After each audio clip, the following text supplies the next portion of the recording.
Sa nakaraang video ay napinturahan na natin lahat ng mga parts ng ating binubuong 500 watts amplifier booster. Kaya naman habang hinihintay natin itong matuyo ay nag-wiring na rin tayo ng ating interface module. Gayon din ay winiringan na rin natin yung ating mga transistor module para habang hinihintay nating matuyo ang mga parts na yon ay meron naman tayong nagagawa. Kaya naman ipagpatuloy naman natin ngayon yung ating pagbuo ng ating project at ito na yung ating mga nagawa nitong weekend. So, dito tayo magsimulang mag-assemble. Alisin muna natin yung mga hindi kailangan para yun lang ang nasa table natin. So, ayan siya. So, ito ilalagay natin dito. Tsaka dito. Ayan.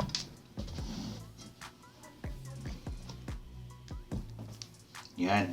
Tapos, handa natin yung mga bolt and nut na kailangan natin. So, 8 yan eh. 8 bolt and nut yan. So, dapat 8 to. 2, 4, 6, 8 yan, 8. Okay, 8. Okay, tanggalin natin yung nut tapos ipapasok na natin yung mga nut nya. Okay. So, yan lang. Medyo sumikip yung butas nya kasi napinturahan eh. Kailangan na rin pala natin to kasi kakabit na natin siya. So, siya pala yung nakapaibabaw kaya kailangan nakapasok yan. So, kabit na natin. So, kahit magkapalit naman yung dalawang yan, okay lang kasi parehas lang naman yan ng sukat. So, papasok natin to dito. Yan.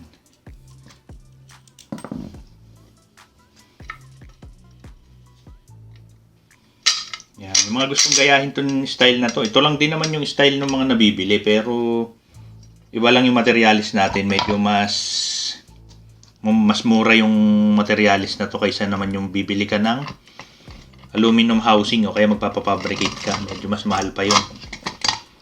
Yan. So, pag nakabit mo yan, tapos yung sa pang ibabaw niya, syempre yung meron din ganito. Ito. So, ito yung ibabaw. So, gagano natin dito. Tsaka natin ipapasok to. So, napakadali lang yan guys kung kayo ay mag-assemble. Simple lang yan.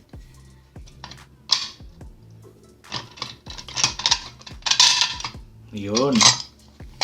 O, diba? Pasok na.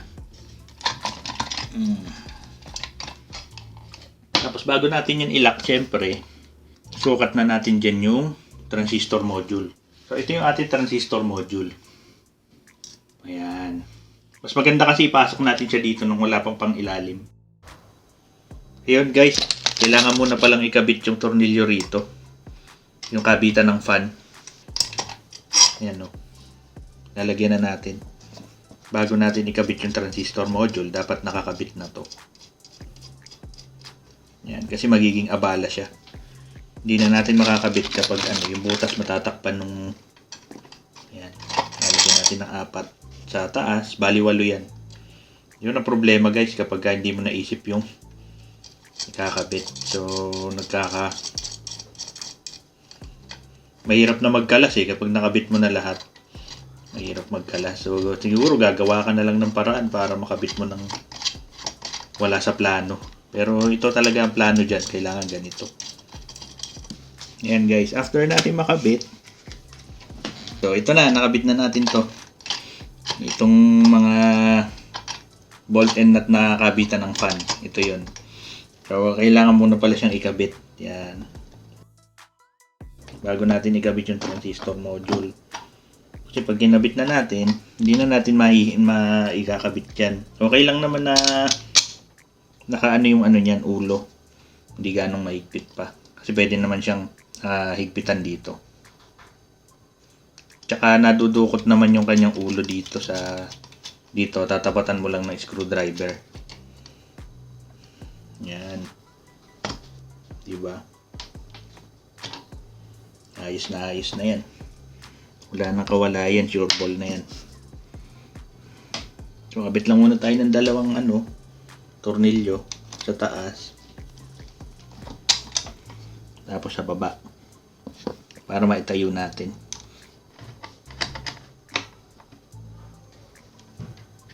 Yun. Kabit na yan guys. Ayos na.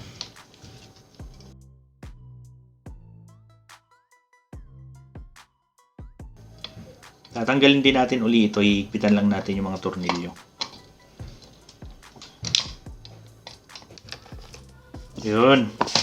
Okay na. Tayo natin. Yan. Yan. Ayos na guys. Nakabit natin ng maayos. Kumpletuhin na natin yung mga tornilyo. Higpitan na natin. Hindi pa yung masyado mahigpit guys. Yung ano lang. Tentative lang na ano. Pagka talagang final na, tsaka natin higpitan.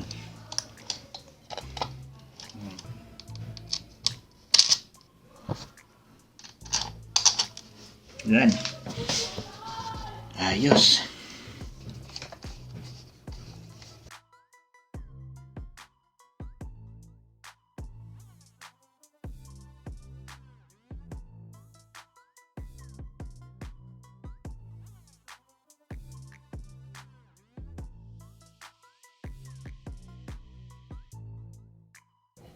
Yan. Ngayon naman guys, higpitan na natin siya sa pamamagitan ng wrench.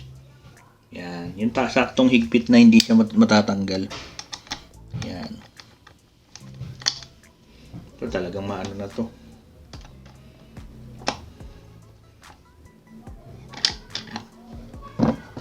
Ganyan lang siya guys.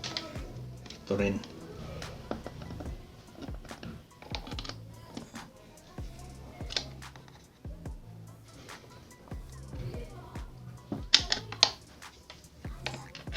Yan.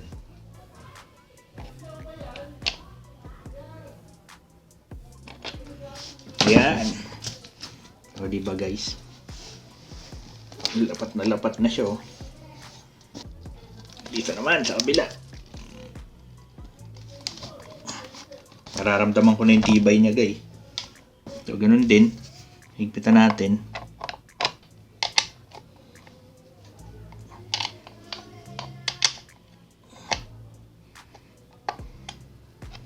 Yan.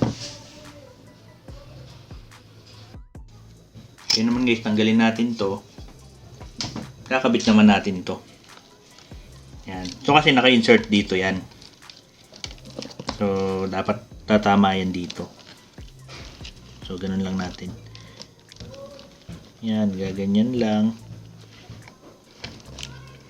Tapos i-insert natin pa ganun.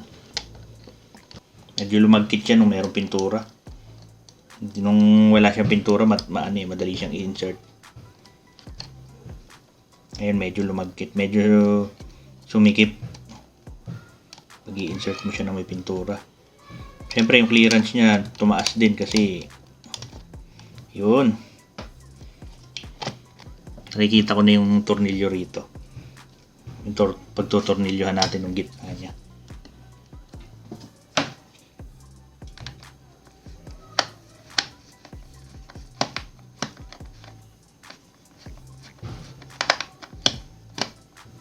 Yun, pumasok. Pwede na nating ikabit yung pang ilalim niya. Ito. Ayos na ayos guys, di ba? Sukat na sukat yung ating ginawang module. Sukat na sukat siya. Ayan guys, bali kapag nakakabit na siya, so ayun yung formahan niya sa ilalim. Ayan. Ayan, ganyan na siya. Okay. Pagkukunik-kunik na lang natin yung mga wires. Ayan. Ito yung base, emitter. Ayan, pagkukunik na lang natin yan. Speaker out. Speaker out. Kita naman eh. Madali na lang siyang i-trace. Yung green dyan ay emitter. Base. Yan. Base. Meron ditong lalagyan ko na lang ng label yan guys pagkukunik-kunik na natin. Okay, kabilang side naman yung kakabit natin, yung takip. Yan. Tapos kakabit naman natin yung kabilang panel niya, yung likod. Ito yung walang mga ports, blanco lang. Yun. Tapos yung butas. Dapat magtatagpo sila. Yan. Para pag tinornilyo natin, magtagpo sila ng tornilyo. So, lalagyan natin ng tornilyo.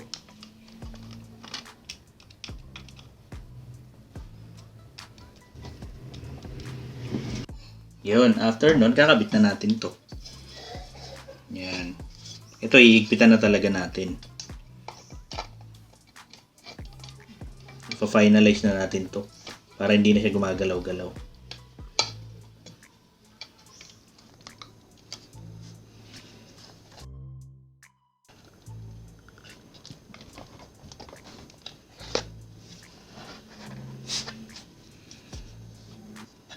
Yun. Ayan guys, natapos na nating assemblein yung painted na mga parts na pinturahan na lahat dyan. Tapos na-assemble na natin at na-fix na natin lahat ng mga dapat ikabit. So, kulang na lang yung last module nito. Tapos, wawiringan na natin para gumana na siya. So, sa mga susunod na video guys, ay yun naman ang ating ipe-present sa inyo. Sa mga hindi pa po nakapag-subscribe, pa-subscribe na lang po sa ating channel. At paki-like, share na rin po ang ating mga videos. Salamat po at sa ngayon po ay paalam muna.